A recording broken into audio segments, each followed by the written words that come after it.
পরিষ্কার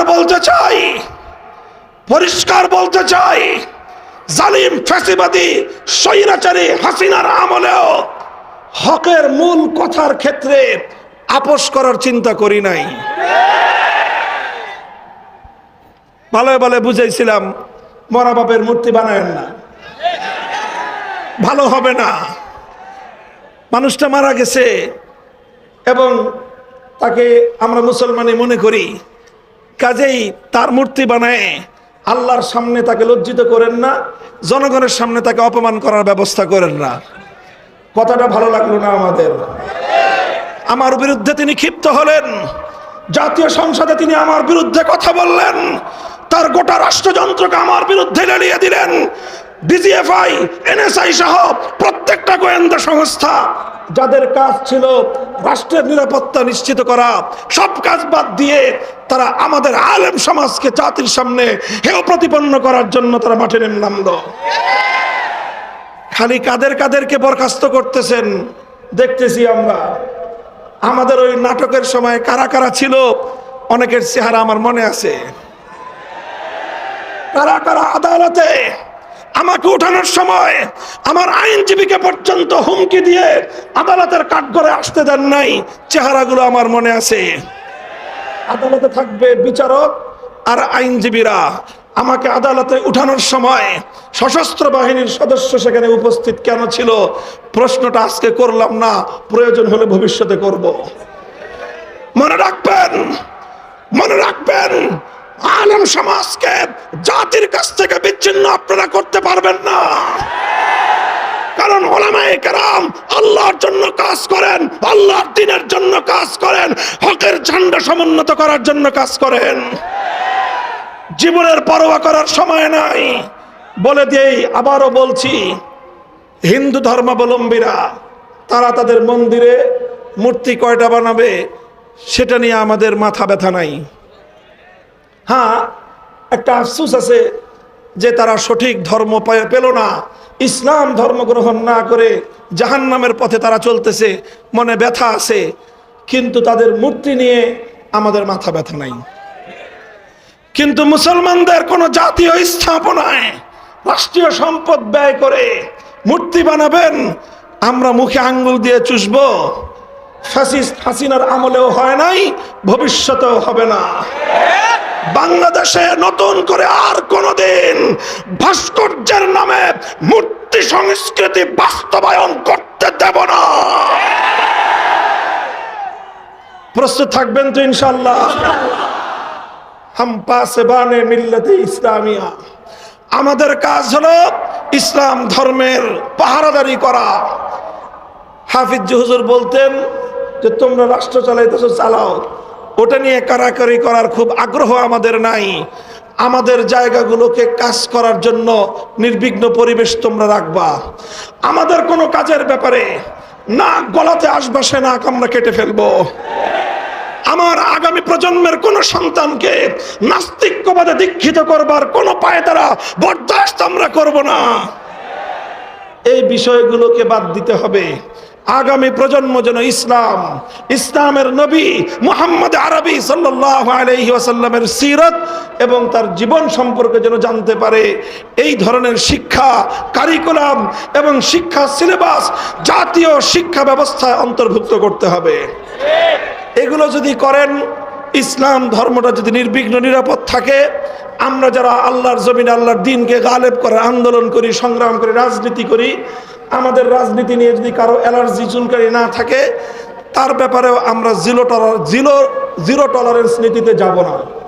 কিন্তু যে আমার জমিনে ইসলামের নামে আল্লাহর জমিনে আল্লাহর দ্বীনকে বিজয়ী করবার রাজনীতির উপর আঙ্গুল তুলতে চাবে, সে আঙ্গুল আমরা ভেঙে ফেলবো। কথা পরিষ্কার? এটাই সিরাতুন নবী, এটাই সিরাতুন নবী। আমরা নরমের নরম থাকতে চাই, নম্রভাবে দ্বীনের দাওয়াত দিতে চাই। যদি কেউ আমাদেরকে বাধা দিতে আসে, তখন বাধার পাল্টা জবাব দিতে জানি। আল্লাহ পাক আমাদেরকে বুঝবার তৌফিক দান করেন। তার মধ্যে চারটা উদ্দেশ্যের কথা সূরা বাকারা এবং সূরাতুল জুমআর মধ্যে একটু আংশিক পরিবর্তন সহ একটু আগপিস সহ একটা আগপিস সহ চারটা কথা আল্লাহ পাক বলেছেন। বা'আসা ফিল উম্মিয়্যিনা রাসূলাম মিনহুম ইয়াতলু আলাইহিম আয়াতিহি ওয়া ইউযাক্কিহিম ওয়া ইউআল্লিমুহুমুল কিতাব ওয়াল হিকমাহ। আমি এই বিষয়ে অধিকাংশ এখানে শ্রোতা যারা তারা কোরআন এবং হাদিসের ইলম সম্পর্কে কিছুটা খোঁজ খবর রাখেন। এরকম এই জায়গায় এই আয়াতের মধ্যে আল্লাহর নবীর আগমনের কিছু মৌলিক উদ্দেশ্য বর্ণনা করেছেন। আরেকটা আয়াত আমি তেলাওয়াত করেছি আমার খুতবার মধ্যে, এই আয়াতটাও কোরআনে পাকের কাছাকাছি শব্দে একাধিক জায়গায় এসেছে। সূরাতুস সফফেও এসেছে, সূরা আলে ইমরানে এসেছে। সেটা হলো রাসূল আকরাম সাল্লাল্লাহু আলাইহি ওয়াসাল্লামের আগমনের যেই উদ্দেশ্যটা নিয়ে আজকের এই পৃথিবীতে নতুন জাহেলিয়াতের সাথে আমাদের মূল ইখতিলাফ এবং মতবিরোধ। বিশেষ করে আমি একটা কথা তো পরিষ্কার বলি, এই যে আওয়ামী লীগ, শেখ হাসিনা এবং শেখ পরিবার, তাদের সাথে তাদের অনেক ভালো গুণাগুণ আমাদের সামনে বিভিন্ন সময় প্রকাশ পেয়েছে, কিন্তু মূল যেই জায়গাটায় তাদের সাথে আমাদের বিরোধ ছিল সেটা রাসূল সাল্লাল্লাহু আলাইহি ওয়াসাল্লামের আগমনের যে মৌলিক উদ্দেশ্য সমূহ, তার মধ্যে গুরুত্বপূর্ণ একটা পয়েন্ট, গুরুত্বপূর্ণ একটা বিষয়। আল্লাহ বলতেছেন, আমি আমার নবীকে দুনিয়াতে প্রেরণ করেছি। বা'আসা ফিল হুয়াল্লাযী আরসালা রাসূলাহু বিল হুদা ওয়া দীনিল হক। সত্য ধর্ম, সত্য দিন এবং হেদায়াত দিয়ে আল্লাহ পাক তার নবীকে পাঠিয়েছেন। কেন? লিইয়ুযহিরাহু আলাদ-দীনি কুল্লিহি, যেন আল্লাহর নবী আল্লাহর দ্বীনকে দুনিয়ার বাকি সকল মতামতের উপর, সকল মতাদর্শের উপর, সকল আদর্শের উপর যেন আল্লাহর দ্বীনকে বিজয়ী করতে পারেন। দ্বীনকে বিজয়ী করা আমাদের নবীর আগমনের একটা মৌলিক উদ্দেশ্য। নবীজির জিন্দেগীর মৌলিক একটা কর্মসূচি হলো আল্লাহর দ্বীনকে বিজয়ী করা। এই জন্য আজকে আওয়ামী লীগের এই দুর্দশা দেখে এই কথা আমি বলতেছি তা না। আগামী দিন কোনোভাবে যদি আগামী কোনো সময় তওবা করে এই জাতির হাতে পায়ে ধরে মাপ চেয়ে যদি আবার রাজনীতিতে পুনর্বাসিত হওয়ার সুযোগ পান, তাহলে এই তওবাটা বিশেষভাবে আপনারা করে আসবেন। সেটা হলো, আপনারা ইসলামকে এতিমখানায় দেখতে আপত্তি করেন না, ইসলামকে কবরস্থানে দেখতে আপত্তি করেন না, ইসলামকে মসজিদে দেখতে আপনাদের আপত্তি নাই, ইসলামকে মাদ্রাসায় দেখতে আপনাদের আপত্তি নাই, কিন্তু ইসলামের কথা নিয়ে রাজপথে নামলেই আপনাদের শরীরে অ্যালার্জির চুলকানির উপদ্রব শুরু হয়। ভালো করে বলতেছি, তখন সেই সময়ে কিছু মানুষ এই শেখ হাসিনার প্রশংসা করে যে উনি তো তাহাজ্জুদের নামাজ পড়েন, কেউ প্রশংসা করে উনি তো মাথায় পট্টি লাগান, কেউ প্রশংসা করে উনি তো হিজাব পরেন, উনি তসবিহ পড়েন, উনি সকালবেলায় ঘুম থেকে উঠে যায় নামাজ তালাশ করেন, কোরআন শরীফ পড়ে দিনের কার্যক্রম শুরু করেন। এই সকল বিষয়ে পরের আলোচনা। প্রথম কথা হলো, ইসলাম আল্লাহর জমিনে বিজয়ী আদর্শ হিসেবে প্রতিষ্ঠিত হবে। আপনার রাজনৈতিক দর্শনে এটাকে মানার কোনো সুযোগ আছে কিনা সেটা বলবেন। ওলামায়ে কেরাম মসজিদে কথা বলবেন, ওলামায়ে কেরাম দ্বীনের মাসআলা বলবেন, ওলামায়ে কেরাম দ্বীনের দাওয়াতের কথা বলবেন, সেই সঙ্গে ওলামায়ে কেরাম আল্লাহর দ্বীনকে রাজনৈতিকভাবে বিজয়ী করবার কথা বলবেন। এই কথাটা যদি আপনার বরদাস্ত না হয়, আপনার হাজার রাকাতের তাহাজ্জুদের নামাজের এক কানাকড়ি মূল্য নাই, আপনার হাজার বারের হজের কোনো মূল্য নাই। পরিষ্কার কথা, স্পষ্ট কথা।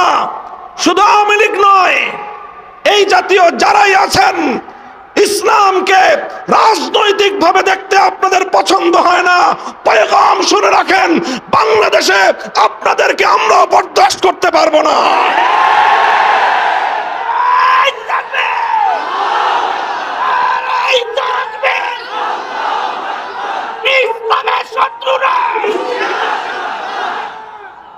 আমরা আমাদের মধ্যে কর্মবন্টন আছে, আলেম ওলামাদের মধ্যে।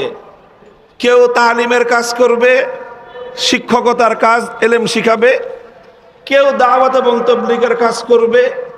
কেউ তাজকিয়া এবং ইসলাহের কাজ করবে। আর কারো জিন্দগির মূল কাজ হবে ইসলামকে রাজনৈতিকভাবে বিজয়ী করা। কাজেই কেউ যদি ইসলামী শিক্ষার বিরোধিতা করে সে যেরকম মুরতাদ, কেউ যদি ইসলামী দাওয়াতের বিরোধিতা করে সে যেমন মুরতাদ, কেউ যদি ইসলাহ এবং তাজকিয়ার বিরোধিতা করে সে যেরকম মুরতাদ, কেউ যদি ইসলামী রাজনীতির বিরোধিতা করে সেও মুরতাদ। এই প্রশ্নে কোনো আপোষ নাই, কোনো আপোষ নাই। আওয়ামী লীগ আর আওয়ামী লীগকে দেখা দেখি মাঝে মাঝে বিএনপিও এই কথা বলার চেষ্টা করে, এই কথা বলার চেষ্টা করে যে রাজনীতিতে ধর্মের প্রবেশের কোনো সুযোগ নাই। মনে রাখো, এই কথা যদি তোমরা পরিবর্তন না করো, এই কথা যদি পরিবর্তন না করো, আগামী দিনে বাংলাদেশ তোমাদের ব্যাপারে একই সিদ্ধান্ত নিবে। মনে রেখো, ইসলামের বিজয়ের এক বাতাস প্রবাহিত হয়েছে। সেই বাতাস ইমারত